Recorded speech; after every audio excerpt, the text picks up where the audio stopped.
cara menentukan nasab gimana? Banyak caranya. Yang pertama, di dalam Islam, saya ini tulis masalah ini dalam tesis saya ya. Saya membahas tesis ini. Tesis saya itu berhubungan dengan hukukut tifil, dengan children rights, antara syariat Islam dan konun Indonesia dan hukum Indonesia. Hasilnya gimana? Wah, panjang itu hasil. Cuma di sini saya jelaskan tentang masalah bagaimana cara kita untuk menentukan nasab itu sabit. Yang pertama itu adalah az-zawaju shahih. Jadi Anda menikah dengan seorang perempuan namanya Hindun. Ketika Anda menikah, Anda mempunyai seorang anak. Ya, anak itu dinisbatkan kepada Anda. Kenapa? Ya karena anak ini lahir di dalam kurun waktu pernikahan. Dalam kurun waktu pernikahan dan mungkin menjadi anak Anda. Tidak boleh, setelah Anda menikah 2 tahun, punya anak. Ini bukan anaknya saya, ini anaknya Sunan Gelut. Tidak bisa semacam itu. Kenapa? Karena anak ini lahir di dalam kurun waktu pernikahan Anda. Itu yang pertama. Yang pertama adalah az-zawaju shahih. Yang kedua adalah al-iqrar. Ini yang penting. Banyak orang salah paham. Al-iqrar bin nasab. Iqrar saya mengakui orang lain nasabnya sama dengan saya. Itu namanya iqrar. Contohnya saya ini Assegaf ya.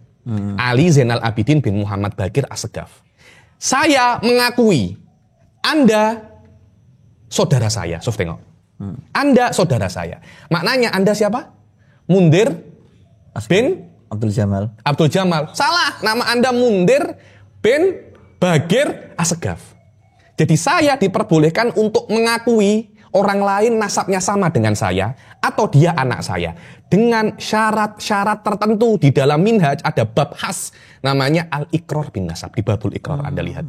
Al-iqrar ada ya, ini kadangkala Anda mengakui nasabnya orang kepada Anda atau kepada ayah Anda. Semuanya ada syaratnya dan itu diperbolehkan. Diperbolehkan iqrar. Yang ketiga, bayinah. Bayinah itu adalah saksi, bahwasanya nanti tiba-tiba ada saksi Sunan Gelut membawa 2 saksi. Saya adalah anaknya Habib Bagir. Maknanya saya, siapa nama Anda? Thabit bin Bagir Assegaf. Karena ada 2 saksi di depan mahkamah. Tidak ada masalah. Kalau Anda punya saksi menyaksikan memang Anda lahir daripada ayah saya, maksudnya daripada ibu saya dan anak saya, daripada ayah saya, tidak ada masalah. Anda menjadi bin Bagir Assegaf. Yang terakhir, bisa untuk membuktikan ada yang namanya al-qiyafah atau DNA. DNA. Ada dulu tuh DNA itu tidak ada Ustaz Mundir. DNA itu baru-baru aja. Bahasa Arabnya itu Alhamdun Nawawi. Dulu ada yang mirip DNA, namanya itu al-qiyafah. Al-qiyafah ini apa? Qiyafah itu adalah orang yang mengetahui kemiripan. Antara ayah dan anak itu pasti ada kemiripan. Anda kan lihat kalau ada ayah itu lungguh jigang ini. Anda akan lihat anaknya pun juga mirip. Nanti ayah kalau lungguhnya itu begini, anaknya juga begitu. Ada sebuah kemiripan. Kalau jalan tuh agak ada pincang-pincangnya, anak juga begitu. Tanpa disuruh. Tanpa disuruh. Kenapa? Buah tidak jatuh tidak jauh dari pohonnya. Dalam bahasa dikatakan faman syabaha abahu famadzalam.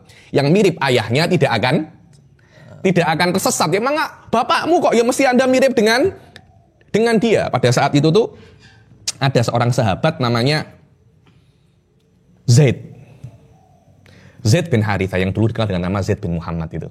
Kemudian setelah tabani adopsi itu dibatalkan menjadi Zaid bin Harithah. Atau namanya Zaid bin Harithah. Dia mempunyai anak namanya Usamah bin Zaid. Antara 2 anak ini warna kulit itu beda. Satunya ireng, satunya putih. Loh kok ini ireng, kok ini putih? Orang-orang munafikun ketika di Madinah kesempatan kita boleh hantam Rasul Shallallahu Alaihi Wasallam daripada aspek ini. Wah iki loh sahabatnya Nabi anak zina. So, tengok anak zina. Loh kok iso? Iya. Karena apa namanya? Satu hitam, satu putih. Dan hal itu menyakiti Rasul. Kok ada kan Zaid bin Harithah ini kan anak angkat seperti sama. Ada hubungan khusus antara dia dan Nabi. Yakni Nabi itu sayang dengan dia. Kok anaknya dituduh semacam itu? Akhirnya Rasul Shallallahu Alaihi Wasallam memanggil satu orang namanya Mujazziz al-Mudliji yang ketika itu Bani Mudlij terkenal sebagai orang ahli kiafah. Orang ahli kiafah. Akhirnya bagaimana caranya? Usamah dan Zaid dan anaknya ini ditutupi selimut. Tinggal kakinya saja, kaki putih dan kaki hitam. Tidak ada yang tahu ini apa. Tidak tahu ini apa dan tidak tahu ini siapa. Dipanggillah Mujaziz. Piye menurutmu kaki ini? Katanya Mujaziz ini, wallahi, hadhil arjul ba'duha min ba'd. Ba'duha min ba'd. Maknanya iki duluran iki katanya. Iki duluran. Nabi Muhammad seneng. Langsung ngomong ke Sayyidah Aisyah, "Ya Aisyah, delok-deloken. Apa jenenge? Apa yang dikatakan oleh apa namanya?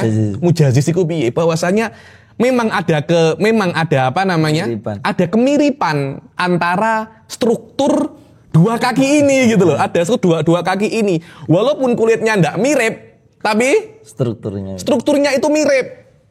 Di sini Rasulullah SAW mengakui bahwasanya kiafah itu bisa untuk thubutun nasab, dan itu ada babnya di Minhaj, namanya di Minhajut Thalibin, namanya babul kiafah. Terus begini, babul kiafah. Kalau sekarang, maaf, zuriyah Rasul sekarang itu bisa nggak, mungkin nggak itu di tes DNA untuk membuktikan karo ngopi iki. Rada medeni soalnya. Untuk membuktikan bahwa benar-benar itu keturunan Rasul. Cara menentukan DNA, kalau DNA itu kan ambil akarnya, terus sampel cabangnya kan begitu. Kita mesti paham dulu bahwasanya kiafah itu memang cara untuk thubutin nasab. Dan kiafah, jadi melihat kemiripan, itu tidak sekuat DNA. DNA sangat kuat sekali.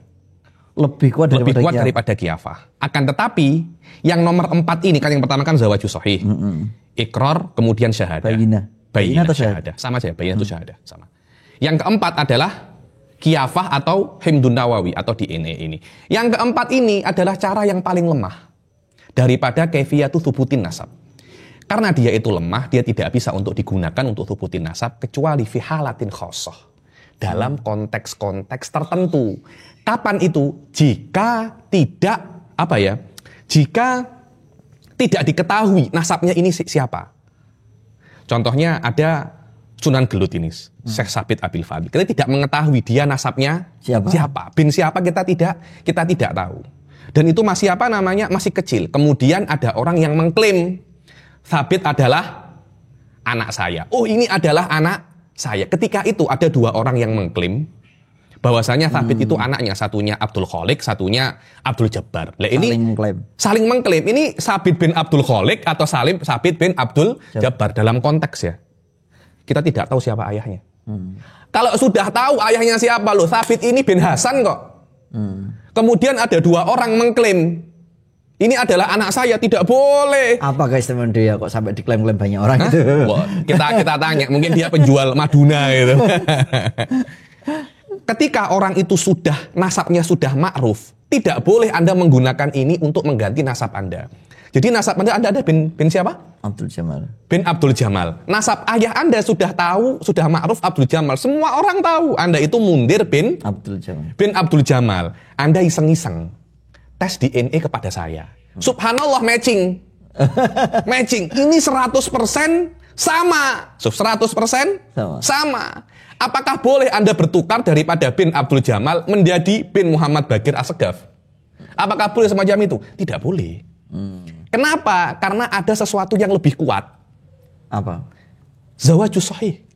Ada pernikahan yang sahih disaksikan oleh banyak orang. Ayah Anda menikah tahun 80, Anda lahir 5 tahun setelah menikah dalam kurun waktu pernikahan, dan itu mungkin. Ketika seorang anak lahir di dalam di dalam zona pernikahan yang mungkin istri itu untuk mengandung anak dalam pernikahan, maka Anda nasab kepada suaminya, kepada suami perempuan tersebut. Walaupun dia tidak mau, aku mau duwe anak iki, itu urusanmu.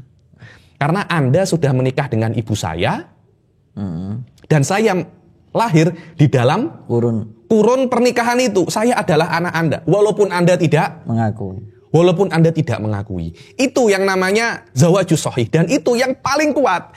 Tidak bisa dinafikan hanya dengan kiafah atau dengan DNA. Tiba-tiba loh, ada orang qaif daripada Bani Mudlij mengatakan, wah, kok antara Sabit Abil Fadil sama Mundir kok ada kemiripan. Jangan-jangan imma Anda ini Mundir bin Sabit Abdul Jabbar atau Sabit bin Abdul Jamal, apa semacam itu. Tidak bisa.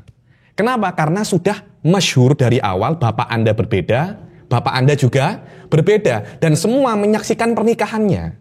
Walaupun tidak menyaksikan perjimaannya ya, tapi menyaksikan pernikahannya kan. Cukup itu untuk menisbatkan anak yang turun daripada kurun waktu pernikahan ini adalah anak laki-laki tersebut. Jadi tidak bisa yuk kita tes DNA yuk. Ternyata Anda DNA sama dengan saya. Ya sudah, Anda asegap saja. Tidak bisa. Terus bagaimana hujjatun syar'iyah ini yang diberikan oleh Allah bahwasanya nasab yang paling kuat dengan zawaju sahih. Kalau hanya dengan DNA Anda menjadi asegab, kita secara otomatis menafikan pernikahan sahih itu.